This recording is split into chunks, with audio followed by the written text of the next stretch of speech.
जब पृथ्वी पर धार्मिक राजा होता है तो पृथ्वी देवी प्रसन्न होकर खूब अन्न इत्यादि धन धान्य प्रदान करती है।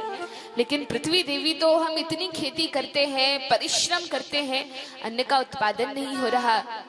तब पृथु महाराज ने पृथ्वी को पुकारा, रोष से पुकारा। पृथ्वी देवी कांपती हुई प्रकट हुई और कहा, क्यों हमारी प्रजा को इस प्रकार से सता रही हो?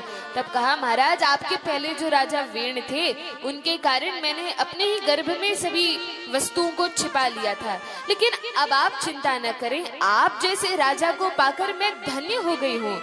अब मैं हृदय से सारा धन धान्य प्रदान करूंगी।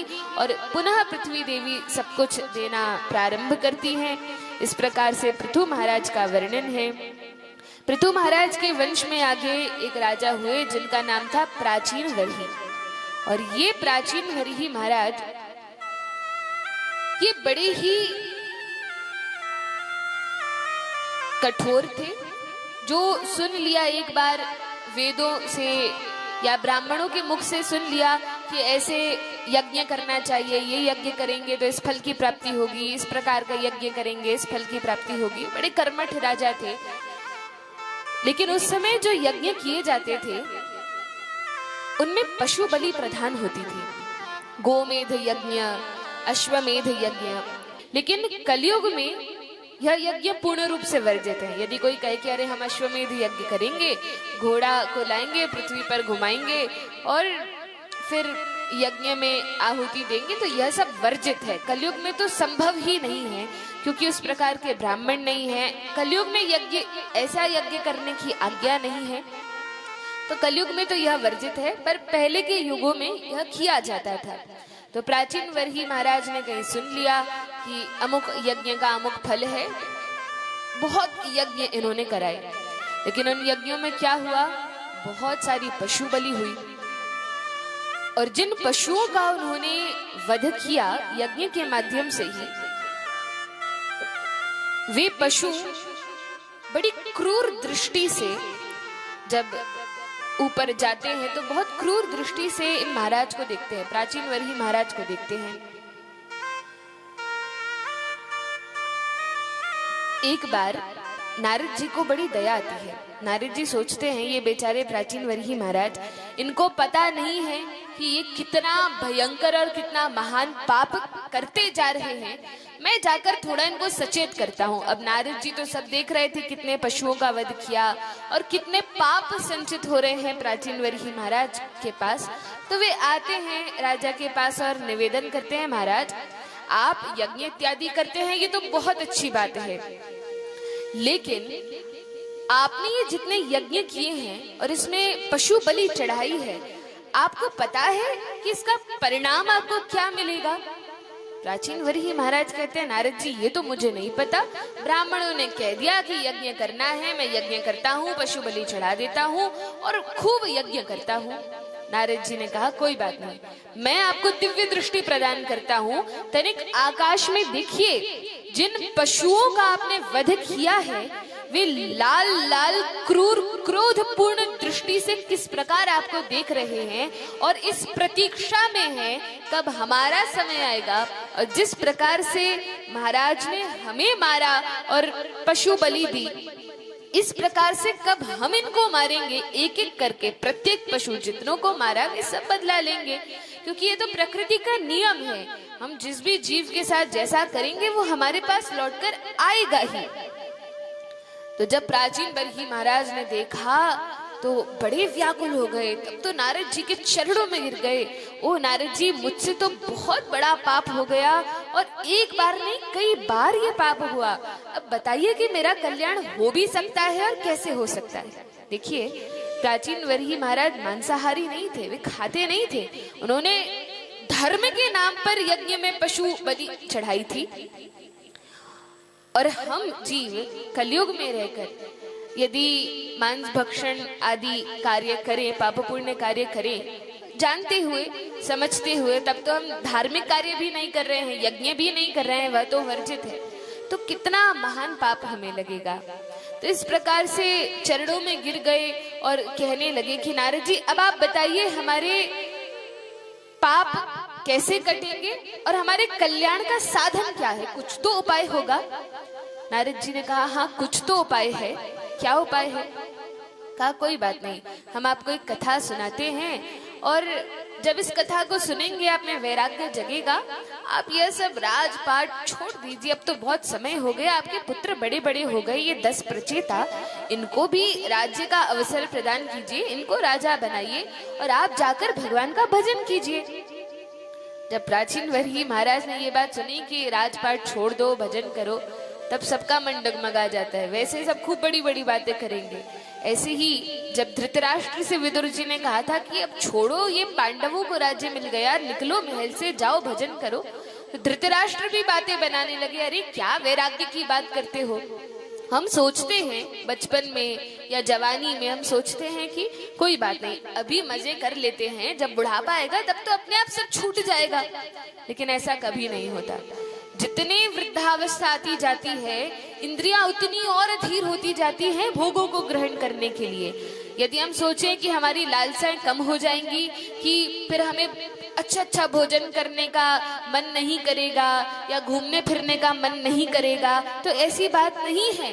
मन तो तब भी बहुत करता है, बल्कि और अधिक करता है, लेकिन उस समय हमारी इंद्रियां शिथिल पड़ जाती हैं।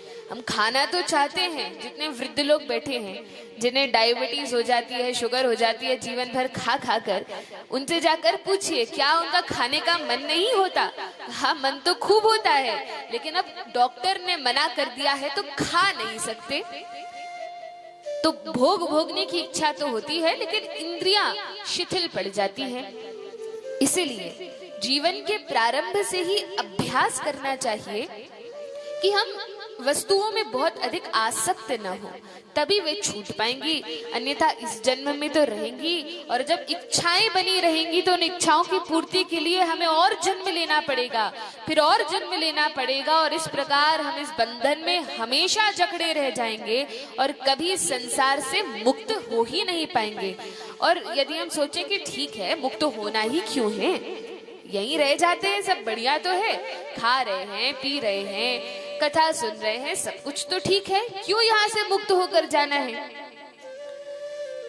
तो यह जो संसार है यह हमारा वास्तविक घर है नहीं, यह हमारे रहने का उचित स्थान नहीं है, क्योंकि यहाँ पे दुख बहुत है।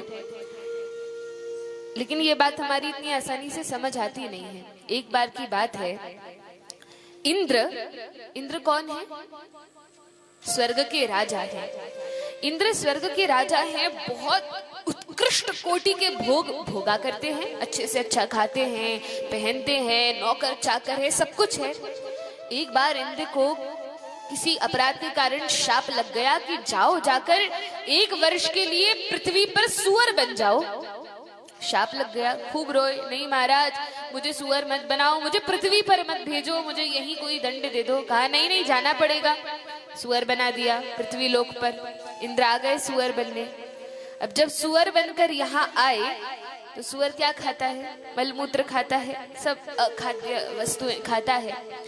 तो अब इंद्र भूल गए कि वे इंद्र थे और वो वहीं मस्त हो गए, वहीं खाने लगे। उसे उसी मल में आनंद आने लगा। वही जो सुअर पत्नी थी, सुअर बच्चे थे, उन्हीं में मोह हो गया। और जब 1 वर्ष हुआ तब ब्रह्मा जी आए, कहा महाराज इंद्र। कहा कौन इंद्र? कहा आप इंद्र हैं, चलिए हमारे साथ स्वर्ग में। प्रजा, स्वर्ग की प्रजा, देवी देवता आपकी प्रतीक्षा में आरती की थाली सजाकर खड़े हैं कि अब इंद्र महाराज आएंगे, 1 वर्ष हो गया। तो इंद्र जो सुअर बने कहा मुझे कहीं नहीं जाना। अरे मैं अपने बच्चों को छोड़कर, अपनी पत्नी को छोड़कर, इतना स्वादिष्ट भोजन छोड़कर कैसे जाऊंगा? कहा नहीं महाराज आपको चलना पड़ेगा, आपकी प्रजा वहां पर प्रतीक्षा कर रही है। तो इंद्र कहते हैं लेकिन वहां पर ये जो मेरे खाने की चीजें हैं ये मिलेंगी कि नहीं मिलेंगी? ये मल मूत्र सब वहां पर होगा कि नहीं होगा? कहा महाराज कैसी बात करते हैं, स्वर्ग में कहाँ मल मूत्र होगा? वहां तो आपको खीर, पकौड़े, पूड़ी, सब्जी, स्वादिष्ट भोजन मिलेगा। इंद्र ने कहा अरे ये वहां नहीं मिलेगा, मुझे नहीं जाना। तो क्या ये समझदारी है? क्या इंद्र को ऐसा करना था? क्या करना था? चले जाना था, क्योंकि स्वर्ग में उनकी असली पत्नी है, शची देवी हैं, जयंत जयंती पुत्र पुत्री हैं, वे प्रतीक्षा कर रहे हैं, लेकिन यहाँ सुअर बन गए तो यहीं आसक्त हो गए। ऐसी ही हमारी स्थिति है। ये हमारे रहने का उचित स्थान नहीं है। हम इंद्र के समान, इंद्र से भी बड़े हैं, हम भगवान के पुत्र हैं, भगवान के अंश हैं। सोचिए हमारी क्या स्थिति है गोलोक धाम में, लेकिन उस स्वरूप को हम भगवान के सेवक रूप में, भगवान के संबंधी रूप में अपने स्वरूप को भूल गए हैं, और इस कारण हम इस पृथ्वी पर आ गए हैं। लेकिन यहाँ आकर ऐसे आसक्त हो गए कि हम अपनी उस वास्तविक स्थिति में जाना नहीं चाहते और यहीं अटके रह जाते हैं। लेकिन भगवान बड़े कृपालु हैं, वे तो हमसे प्रेम करते हैं, वे तो जानते हैं कि हमारा उनका क्या संबंध है, तो वे बार बार याद दिलाते हैं। कैसे याद दिलाते हैं? कथा के माध्यम से, शास्त्र के माध्यम से। जब हम घर में मानस जी पढ़ते हैं, भागवत पढ़ते हैं, रामायण पढ़ते हैं, तो जब ये प्रसंग आते हैं भगवान याद दिलाते हैं, ताकि मरने के बाद हम ये ना कहें कि प्रभु आपने कभी बताया ही नहीं कि आप तो हमारे ये लगते थे, कि हम तो आपके पुत्र थे, कि आप हमारे पिता थे, आपने कभी बताया नहीं। तो भगवान कहेंगे अरे कई बार बताया, कई बार तुम्हारे सामने मैंने ऐसी स्थिति लाई, कई बार याद दिलाने का प्रयास किया, लेकिन तुम तो इतने आसक्त थे कि तुमने सुनना ही नहीं चाहा, और सुन लिया तो समझा ही नहीं, और यदि समझा तो उस पर चिंतन ही नहीं किया और प्रयास ही नहीं किया कि मैं यहाँ से मुक्त होकर अपने घर वापस चला जाऊं। तो अब हमें क्या करना है? किस किस को अपने घर वापस जाना है? 1 2 3 सारी ट्यूबलाइट्स जल रही हैं। बोलिए वृंदावन बिहारी लाल की जय। सभी को जाना है, तो उसके लिए क्या करना पड़ेगा? कैसे जा सकते हैं? क्या साधन है? अब कोई ट्रेन ऐसी तो है नहीं गोलोक का एक्सप्रेस कि यहाँ से हम बैठे और गोलोक पहुंचा दिया। क्या करना पड़ेगा फिर? हाँ, भगवान के नाम रूपी विमान पर चढ़कर हमें जाना होगा। जैसे पांडु महाराज के 5 पुत्रों को क्या कहते हैं? पांडव। तो वे 5 पांडव हैं। इसी प्रकार से प्राचीन वरिष्ठ महाराज के जो 10 पुत्र हैं, ये 10 पुत्र प्रचेता कहलाते हैं। ये प्रचेता बड़े धन्य हैं। इनके पिता तो सकाम कर्मों में, कर्मकांड इत्यादि में लगे रहते थे, लेकिन जब ये विद्या अध्ययन करने के लिए घर से निकलते हैं, तपस्या करने के लिए जाते हैं, देखिए हमारी भारतीय संस्कृति जो है बड़ी धन्य है और बहुत सुचारू रूप से इसे व्यवस्थित किया गया है। हमारे यहाँ क्या परंपरा थी विद्या अध्ययन की? गुरुकुल व्यवस्था थी, और उस गुरुकुल व्यवस्था में 25 वर्षों तक बालक को ब्रह्मचर्य आश्रम में रहना होता था। फिर यदि उसकी इच्छा हो तो गृहस्थाश्रम में जाए, और यदि वहीं से सन्यासी बनना चाहे तो नैष्ठिक सन्यास की ओर जा सकता है। तो इस प्रकार से यह व्यवस्था थी। और जो गृहस्थी में भी जाता था, तो गृहस्थ के बाद जब 50 वर्ष की आयु हो जाती थी, 25 वर्ष गृहस्थी में रहने के बाद फिर पत्नी को लेकर वह व्यक्ति वन की ओर जाता था, या दूर कहीं तीर्थ धाम में जाकर और भजन करता था। जब पारिवारिक जिम्मेदारियों से मुक्त हो जाता था, तब भगवान का भजन करता था आराम से। और फिर कुछ समय बाद जब 25 वर्ष और बीत जाते थे, तो पत्नी को घर भेज देता था पुत्रों के संरक्षण में, और स्वयं संन्यास आश्रम ग्रहण करता था और भगवत प्राप्ति हो जाती थी। लेकिन आज तो ये सारी व्यवस्था सब गड़बड़ हो गई है। ब्रह्मचर्य आश्रम ही नहीं रहा, इस कारण गृहस्थ आश्रम भी ठीक नहीं है। गृहस्थ आश्रम पूरा डगमगा गया। जब ब्रह्मचारी बड़ी तपस्या से रहता था, विद्या अध्ययन करता था, नैष्ठिक ब्रह्मचर्य का पालन करता था, तो उसका गृहस्थ आश्रम की नींव बड़ी अच्छी होती थी, और इस कारण गृहस्थी में कभी कलह, लड़ाई यह सब नहीं होता था। बहुत अच्छे ढंग से गृहस्थ आश्रम बीत जाता था। ब्रह्मचारियों को खूब अभ्यास कराया जाता था, सब चीजें सिखाई जाती थी, वेद भी पढ़ाए जाते थे, धनुर्विद्या, शस्त्र शास्त्र दोनों विद्या सिखाई जाती थी। सभी प्रकार के कामों में, चाहे घर के काम हो, बाहर के काम हो, सब में वे बहुत निपुण और कुशल हुआ करते थे। आज के बच्चों जैसे नहीं कि बस पढ़ाई लिखाई कर ली और कुछ काम नहीं आता, किसी एक काम में है तो बाकी सब काम में। ऐसी व्यवस्था तब नहीं थी, सब कुछ आता था और वह व्यवस्था बहुत अच्छी थी। इस भारत में चाहे वह खाने की व्यवस्था हो कि भोजन कैसा होना चाहिए, वस्त्र पहनने की व्यवस्था हो, वस्त्र कैसे होने चाहिए, हर एक के पीछे बहुत बड़ा विज्ञान काम करता है, बहुत बड़ा विज्ञान चलता है। लेकिन अब हम क्या करते हैं, हम तो फैशन में रहते हैं, हम ये नहीं जानते कि क्या विज्ञान है, क्या सही है, क्या गलत है, क्या शास्त्र में, उस हिसाब से नहीं। अब तो जो हम देखते हैं कि पाश्चात्य जगत के लोग क्या कर रहे हैं, बस आंखें बंद करके हमें उसी का अनुकरण करना है। हम देखते हैं पाश्चात्य जगत के लोग जीन्स पैंट पहनते हैं और कॉलर बटन लगा के टाई पहनते हैं। अब वो ऐसा क्यों करते हैं? इसलिए करते हैं क्योंकि उनके देश में बहुत ठंड होती है, और क्योंकि इतनी ठंड होती है वो धोती कुर्ता पहन के चले तो बेचारे बर्फी बन जाएं। तो इसलिए वे मोटी मोटी जीन्स पहनते हैं, काला कोट पहनते हैं, टाई लगाते हैं कि पैक रहे और ठंड ना लगे। और हम इतने अच्छे मूर्ख हैं कि हम गर्मी के मई जून के महीने में भी, क्योंकि पाश्चात्य जगत की नकल करनी है, तो टाइट जीन्स पहनते हैं, फिर शर्ट पहनते हैं और कॉलर बटन लगा के बेचारे छोटे छोटे बच्चे स्कूल जाते हैं गर्मी में, टाई जैसे फांसी का फंदा लगा के और जाते हैं। लेकिन इसकी हमें क्या आवश्यकता है? हमारा तो भारतवर्ष का वातावरण इतना सुंदर है कि आराम से बढ़िया एयर कंडीशन ड्रेस है हमारी धोती, उसको पहने कितना कंफर्टेबल रहते हैं, कुर्ता पहने और बढ़िया घूमे, भगवान का भजन करें। क्या धोती कुर्ता पहन के खेल नहीं सकते? अरे खूब खेल सकते हैं, कबड्डी खेला करते थे पहले, सभी प्रकार के खेल खेलते थे, सब कुछ किया जा सकता है। लेकिन हम लोग परेशान हैं नकल में, उनकी नकल उतारते हैं। और अभी तो हम वृंदावन में देख रहे हैं कि वे बेचारे समझदार हो गए, वे समझ गए हैं, तो वे यहाँ आकर तिलक, कंठी, चोटी धारण करते हैं, धोती कुर्ता पहनते हैं, हरिनाम का जप करते हैं और हमें बताते हैं कि भैया आपसे हम सीखे हैं, आपका धर्म इतना बढ़िया है, इतना वैज्ञानिक है, क्यों इसका पालन नहीं करते? वे आकर हमें समझा रहे हैं, बताइए। और हम अपना धर्म का पालन नहीं कर रहे हैं। एक बार की बात है, एक भिखारी था और वह भिखारी ऐसे ही रोड पर बैठकर, एक पेटी पर बैठकर भीख मांगा करता था।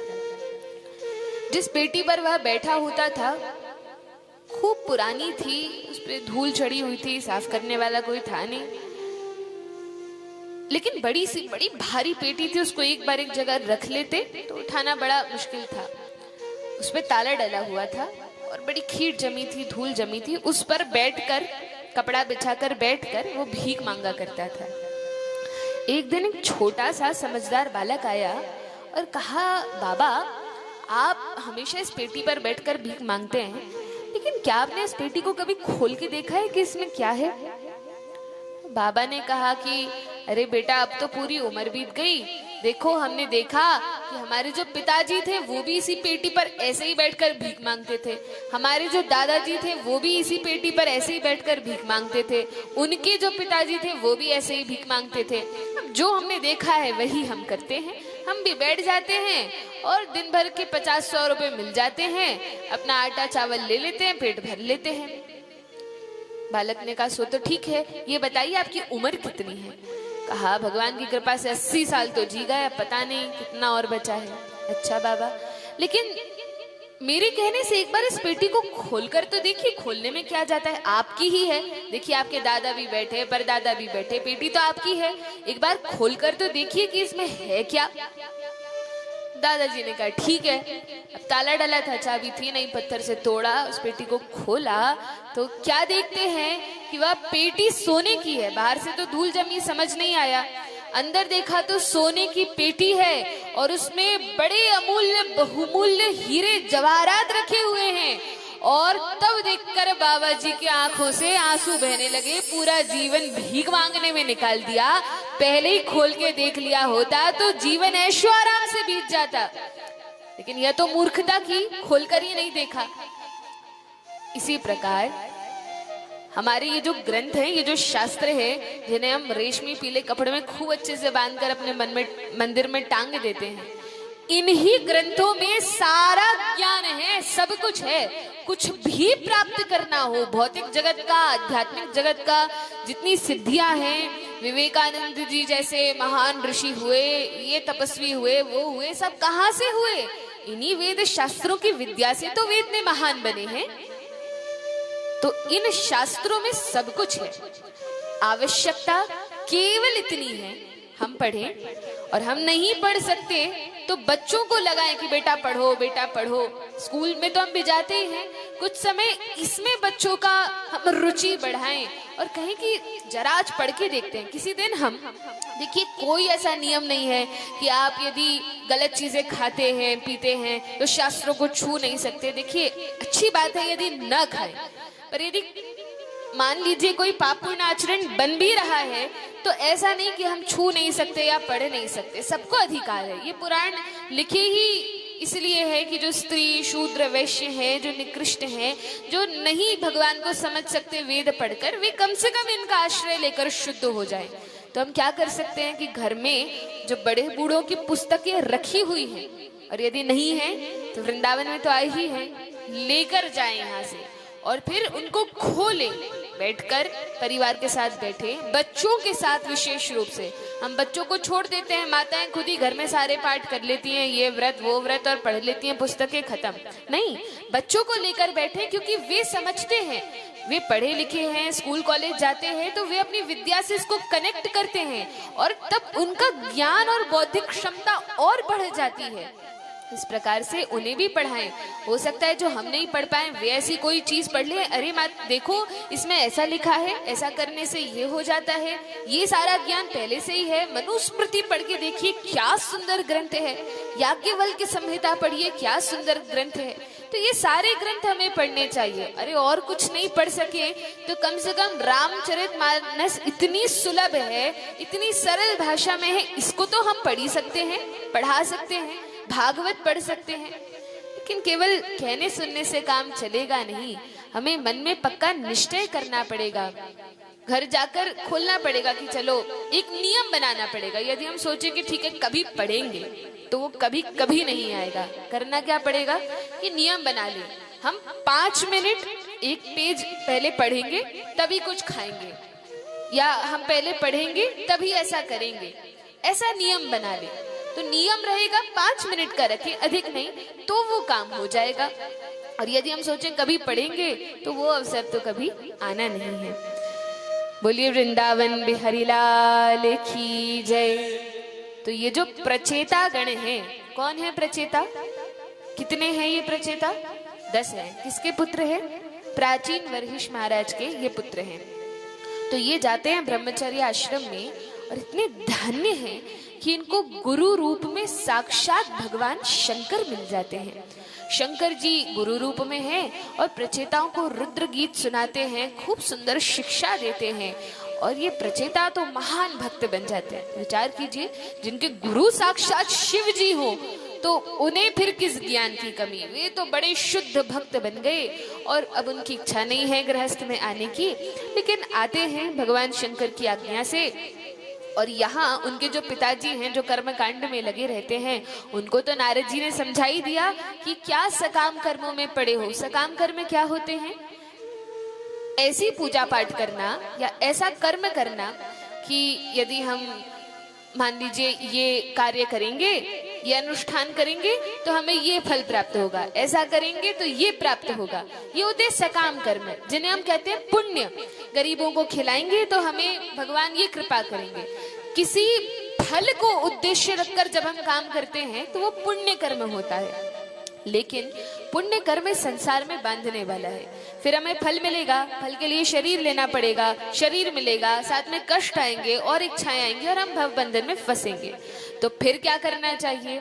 कहा निष्काम कर्म करना चाहिए। जब हम भजन पूजन करें तो ये नहीं सोचना चाहिए इसके बदले में भगवान मुझे ये दे दो वो दे दो। नहीं, भगवान तो पिता है, सबसे अधिक प्रेम हमसे करते हैं। कहा जाता है कि संसार में यदि हमें कोई सबसे अधिक प्रेम कर सकता है तो वह कौन है? इस संसार में कौन है? माता पिता। और उसमें भी माता से अधिक निष्काम प्रेम बालक कोई इस संसार में और कोई नहीं कर सकता। माता से अधिक कोई नहीं चाहता। लेकिन छोटा सा उदाहरण सुनिए, उससे आप समझ जाएंगे कि इस जगत का प्रेम कैसा है। एक बार वृंदावन में हमने बहुत बंदर देखे हैं ना। तो एक बार एक कुआं था और उस कुएं में जल भरा हुआ था। हुआ क्या कि एक बंदरिया उस कुएं में गिर गई और हम देखते हैं कि वो अपने बच्चों को तो हमेशा सीने से लगाए रहते हैं, तो अपने बच्चे के साथ कुएं में गिर गई। अब जब कुएं में गिरी तो बालक से बड़ा प्रेम करती है, तो उसने क्या किया, अपने पुत्र को और जोर से चपेट लिया अपनी छाती से और गहन आलिंगन कर लिया कि कहीं मेरा बेटा गिर ना जाए कुएं में, पानी में, छोटा सा है। बारिश हो रही थी। अब बारिश हो रही है तो कुएं का पानी ऊपर आने लगा। जब कुएं का पानी ऊपर आया तो बंदरिया ने क्या किया कि अपने बेटे को, जब कमर तक पानी आ गया तो अपने बेटे को और चिपटा लिया, लेकिन जब सीने तक पानी आ गया तो अपने पुत्र को लिया और अपने माथे पर रख लिया। लेकिन जब पानी गले तक आ गया और नाक तक आने लगा, बंदरिया को लगा कि अब तो मैं डूब ही जाऊंगी। तो पहले तो अपने बच्चे को खूब बचाया, कम से कम ये बच जाए, मैं तो बचूं, ये भी बच जाए। लेकिन जब पानी इतना ऊपर आ गया कि आंखों तक पानी आ गया, अब कुछ दिख नहीं रहा, तो बंदरिया ने क्या किया, अपने पुत्र को लिया, नीचे फेंक दिया और उस पर चढ़ गई कि पहले मैं तो बच जाऊं, इसको बाद में बचाऊंगी। तो ये संसार का प्रेम है। जब हम पे कोई कष्ट आते हैं, कोई विपत्ति आती है, तो हम अपने परिवारजनों को बचाने का प्रयास करते हैं। पुत्र हो, पुत्री हो, कोई भी हो, हम सोचते हैं ये बच जाए, इनकी रक्षा हो जाए। लेकिन जब परिस्थिति इतनी विषम हो जाती है कि हमें लगता है अब हम नहीं बचेंगे, तब सारा मोह छूट जाता है। इस संसार में सबसे अधिक आसक्ति हमें अपने शरीर से होती है, और जिस अनुपात में हम अपने शरीर से आसक्त होते हैं, उतने ही अनुपात में हम संसार से आसक्त होते हैं। जितनी आसक्ति इस शरीर से कम होगी, उतनी आसक्ति और लोगों से भी कम हो जाएगी। देखिए, आसक्ति अच्छी बात नहीं है, प्रेम करना अच्छी बात है, पर आसक्ति अच्छी बात नहीं है। लेकिन उसके लिए हमें यह भी समझना पड़ेगा कि प्रेम का अर्थ क्या है। प्रेम तभी संभव है, पहली बात तो प्रेम केवल भगवान से हो सकता है, क्योंकि प्रेम का अर्थ है निष्काम भाव से जब प्रीति की जाए, सेवा की जाए, उसे प्रेम कहते हैं। और वो केवल और केवल भगवान से संभव है। जीवात्मा केवल कृष्ण के प्रति पूर्ण समर्पण कर सकती है, भगवान के प्रति पूर्ण समर्पण कर सकती है, और किसी के प्रति कर ही नहीं सकती, क्योंकि हमारा स्वभाव ही नहीं है। तो यदि भगवान से हमारा प्रेम बढ़ेगा तो जितने लोग संसार में हैं, उन सब से हमारा प्रेम अपने आप स्वाभाविक रूप से बढ़ने लगेगा। किसी के प्रति हमारे मन में ईर्ष्या का, द्वेष का, क्रोध का भाव आएगा ही नहीं। जितना प्रेम हम भगवान से करते हैं, उतना ही प्रेम हम और जीवों से करते हैं। और क्योंकि हमारे मन में, हम कहते तो हैं हम भगवान की भक्ति करते हैं, ये करते हैं, वो करते हैं, लेकिन हमारे मन में भगवान के प्रति ईर्ष्या का भाव है। उसका प्रमाण क्या है? यदि हम अन्य किसी भी जीव से ईर्ष्या कर रहे हैं, द्वेष कर रहे हैं, इसका अर्थ है कि हम भगवान से भी वो भाव रखते हैं, क्योंकि जितने भी जीव इस संसार में हैं, वे भगवान के अंश हैं। और यदि हम उनसे द्वेष कर रहे हैं, लड़ाई कर रहे हैं, कुछ भी कर रहे हैं, इसका अर्थ हम भगवान को ही कष्ट दे रहे हैं। यह सब बातें नारद जी समझाते हैं प्राचीर वर्ही महाराज को, और महाराज को थोड़ा वैराग्य उठता है। बच्चे तो गए हैं तपस्या करने, विद्या अध्ययन करने, और यहाँ नारद जी ने प्राचीन भरत महाराज से कहा कि कोई बात नहीं, आपको एक कथा सुनाते हैं जिससे आपको इस संसार की सच्चाई दिख पड़ेगी। कहा ठीक है महाराज, सुनाइए। तब नारद जी ने बड़ी सुंदर पुरंजन की कथा सुनाई। बहुत सुंदर कथा है, लेकिन हमारे पास समय थोड़ा कम है, आज लाला का जन्म भी तो करना है। तो कृष्ण जन्म की ओर हम आगे बढ़ेंगे, लेकिन संक्षेप में इन कथाओं को समझते हुए, यह पुरंजन नाम का जो व्यक्ति है, पुर का अर्थ है नगर, रंजन अर्थात जिसमें आनंद ले, वह पुरंजन है। नगर में जो आनंद ले वो पुरंजन।